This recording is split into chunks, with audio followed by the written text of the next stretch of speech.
Now, we expect to be challenged more and more as we progress in any game's story, but usually the trickiest sections are in the side missions, so not everybody has to beat them. That's largely because you don't need to actually complete side content in order to hit the game's end credits, so there's no harm in putting a brutal challenge over to the side to tempt only the bravest of players. Those are the types of missions we're going to be digging into in this list. Whether because of their sheer difficulty, the time commitment required to complete them, and or their pure ability to turn a fun game into a not fun one, here are a solid handful of side missions you should not seek out. Now, disclaimer, I know what the title says, and I also know there's going to be at least one of you guys who's managed to defeat one, if not more, of these missions. So let's just quietly on the side say that these are side missions most people wouldn't be able to beat. If you have been able to beat it, you can go tell your friends that Jess from WhatCulture said nobody would be able to beat that mission. You look cool, and I get to keep my title, okay? Let's get into the list. I'm Jess from WhatCulture, and here are the 9 hardest video game side missions nobody beat. Number 9, No Stone Unturned, The Elder Scrolls V Skyrim. We're kicking this list off with an absolute classic, as there's no way I would do a list about the trickiest side missions barely anybody was able to beat without mentioning the frickin' Stones of Berenzia. This is a collectathon side quest that defeated even completionists such as myself, who, despite being intrigued by activating it only upon acquiring one of these shiny buggers, will decide they're over it once finding out they need to find all 24, and that all 24 are scattered around the entirety of Skyrim. No objective markers to be found, and that they're often in bizarre places like tucked on a shelf toward the back of a random Winterhold cave, or sat on a table in a nondescript locked room within a farmhouse in Falkreath. I actually booted up my Skyrim save for the first time in a whole bunch of years to see how many of these guys I got before I gave up. I got 13. 13 and 130 hours of playtime. Finishing this one early is actually a pretty great money-making strat, but I'm guessing the vast majority of gamers put it off for so long that they weren't hurting for gold when, or if, they actually finished it. If you solved this one without a guide, head right to that comment section so we can congratulate you. Otherwise, for the rest of us, I'm popping this one firmly in the too hard basket. Throwing an honorable mention in the end here for the darn Nirnroot Collection Mission 2, and I'm moving on. Number 8, 1 Million Roses, We Love KATAMARI. The Stones of Berenzia quest is kind of a headache, but at least it asks you to pick up 24 of something.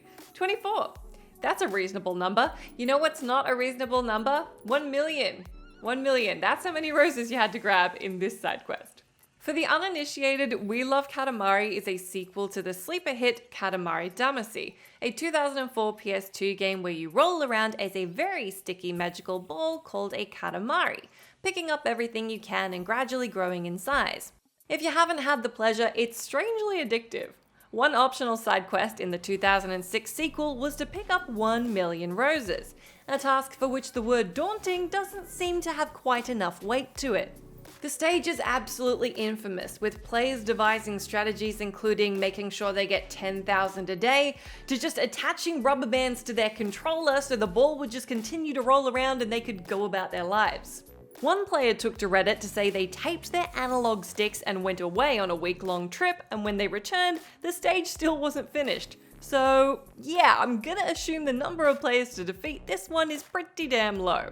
If you do beat it, you make a nice exquisite rose nebula and you're thanked for your trouble, so that's nice. Number 7, Duchess and Other Animals, Red Dead Redemption 2. Red Dead Redemption 2, though a fantastic experience, really isn't all that tricky, though the side quest Duchess and Other Animals certainly puts up an argument to the contrary. If you find you want to take a break from riding around town, being a good Samaritan, or shooting up folks who look at you the wrong way, you might find you've run into Algernon in Saint-Denis. I'm betting a lot of you noped out of this stranger mission early upon hearing he needs you to grab 5 little egret plumes, 5 reddish egret plumes, 5 snowy egret plumes, and 15 Lady of the Night orchids. But look, if you did do his bidding, at least all of these can be found in the Bayou Noir region you're already in. Turn those in for a chunk of change and he'll give you another lengthy list of items he requires, this time from further afield. Turn those in and you'll be asked for even more obscure items again and again and again.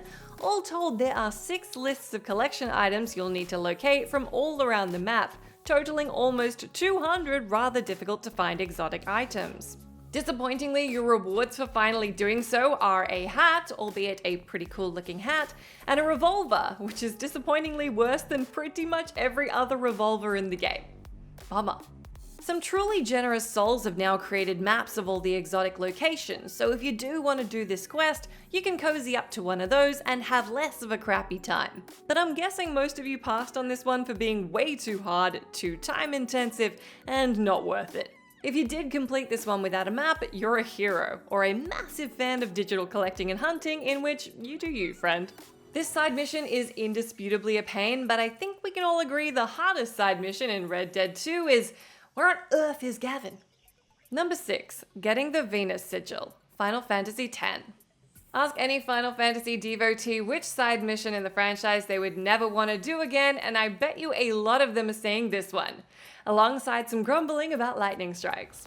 Final Fantasy X gives you the chance to upgrade all your ultimate weapons into celestial weapons, which is absolutely something you'll want to do, but unfortunately you can't just trade in a pile of gil for it. Possibly the most painful side mission is for Lulu's Venus Sigil, which will require you to head to the Thunder Plains and dodge 200 lightning strikes in a row. As a sheer feat, this one is going to take you a good amount of time, but if you happen to slip up on your timing and get struck, you'll have to start all over again. If you're after side missions most likely to bring you to tears of frustration, this is well and truly going to get that job done. You wouldn't think it was going to get much worse than that brutal chocobo race for the Sun Sigil, but here we are. Number 5, I like my monsters rare, Borderlands 2. Borderlands 2 is a whole pile of fun, unless we're talking about the side mission I like my monsters rare from Sir Hammerlock's Big Game Hunt, which I'm pretty sure has never heard of the concept. I think the best representation of the general dislike of this mission by Borderlands fans who are trying to hit 100% completion is from a Reddit thread kicked off by the Dude Trader, who uses no less than 15 capital A's in his post that reads, "I hate this mission in Sir Hammerlock's Big Game Hunt." Essentially, Thirstblood asks you to kill a certain number of a bunch of different unique creatures. This might sound easy enough, especially for those who accepted the quest early, but for everybody else, locating and offing the rarer animals can be extraordinarily time-consuming and difficult. There's nothing like having to rely on good RNG to finish up a mission you already weren't enjoying. Number 4, Flying Rat, Grand Theft Auto 4. GTA gets its first but not last look in on this list with a mission that's not only brutally irritating, it's also a freaking collectathon. Flying Rat requires you to hunt and kill 200 pigeons hiding around Liberty City. That's right, the exact same number of lightning strikes you had to dodge back in Final Fantasy X. They're as small as pigeons, they're in dumb places, that's an absolute horde of fine feathered foes, and they're pretty damn hard to spot as a lot of things in GTA fall into the brown-grey color spectrum. I don't know how much you know about GTA, but the cops aren't exactly stoked with you just letting loose on the firearm front, so your reward for finally finding and taking out your 8,000th pigeon may well be a bullet in Nico's squishy bits. For your trouble, you'll get an Annihilator helicopter, which is cool, assuming you can get to its spawn point and reach its highly inaccessible helipad. Worth it. Some players also report a really fun-sounding glitch that stalls you at 199 pigeons and refuses to spawn the last one, for which I'm assuming all sorts of gaming hardware was broken. Number 3, getting SIGMEYER'S best ending, Dark Souls. Saying Dark Souls is tricky is certainly not the hottest take on the internet, nor is telling you that its NPC side quests can get kind of convoluted. But this one is not only difficult, it's also confusing. You meet Siegmeyer of Katarina, otherwise known as the Onion Knight, outside Sen's fortress. Should you want to get his best ending and ace this side encounter, here's what you'll need to execute. Ring both bells of awakening, get him to relocate a handful of times, kill a Black Knight, meet him in Anor Londo, kill off 3 more knights, get a ring, beat Anor Londo, make him move to Blighttown, wake him up, give him purple moss clumps, defeat a gold crystal golem who turns out to be his daughter, tell her you've seen her dad, take on the Chaos Eaters with Siegmeyer so he can prove himself, but don't let his health drop below 50%, which is exactly as hard as it sounds, especially as these things are walking toothy moors, and hey presto, you're done.